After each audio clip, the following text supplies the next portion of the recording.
sciences humaines de Meknès. Depuis fin 2018, sous la direction de Mme Zohra Lewi, je réalise une thèse de doctorat portant sur l'œuvre romanesque de l'auteur péruvien Mario Vargas Llosa.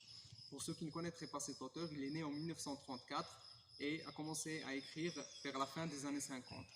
Depuis ce temps-là jusqu'à aujourd'hui, il a publié plusieurs romans, essais et pièces de théâtre. Vous avez par exemple ici son théâtre complet et nombre de ses romans et essais. Et il a obtenu en 2010 le prix Nobel de littérature. Ce qui m'intéresse dans son œuvre, j'ai retenu 7 romans pour étude, c'est la dimension culturelle, plus précisément la métamorphose de la culture. Et pour ce faire, je me base sur un de ses derniers essais, La civilisation du spectacle, paru en 2015, dans lequel il explique que la culture s'est métamorphosée et qu'on est passé d'une haute culture qui est celle de la peinture et de la grande littérature à tout ce qui est light et frivole, et il va dans ce sens dans la lignée d'autres penseurs comme Gilles Lipovetsky ou Michel Maffesoli.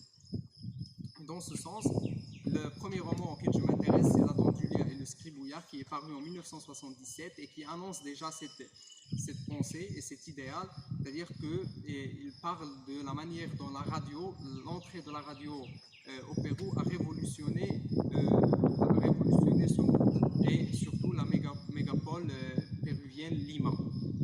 Dans un autre roman paru en 2006, Tour et détour de la vilaine fille, il parle du déclin de la culture à une échelle locale. Il parle d'abord du déclin de la culture à Paris, puis à Londres, puis à Madrid et enfin à Tokyo. Dans chacune de ces villes, il dit qu'il y a un moment, presque une décennie, où la culture est à son apogée. Par exemple, en France, il parle du Paris des existentialistes, de celui de Camus, de Jean-Paul Sartre par exemple, et il parle de la movida madrilène, il parle du swing in London.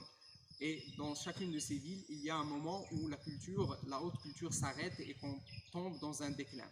Et ce qu'il constate aujourd'hui, et c'est ce qui se retrouve dans ces derniers romans, c'est que ce déclin est plus international, plus mondial que local. Et dans un autre roman, paru en 2003, Le paradis un peu plus loin, il parle de la figure de Paul Gauguin et de sa grand-mère Flora Tristan, qui sont surtout Paul Gauguin, qui était une personne qui a voyagé à travers le monde et qui, de par sa peinture, a mis en évidence qu'il y a une nécessité du retour à un état sauvage ou un état de la civilisation pure. Dans un autre roman, Les Cahiers de Don Rigoberto, qui fait suite à Éloge de la Marâtre, et dans un troisième, Le héros discret, en 2013, donc on parle de 3 romans qui s'échelonnent sur une durée de 30 ans, on voit l'évolution de cette notion-là avec la notion qui vient à côté, celle de la résistance individuelle contre toutes les formes culturelles décadentes de la postmodernité. Je vous remercie pour votre écoute, je remercie les abonnés de l'Institut français et toutes ses équipes. Merci à vous.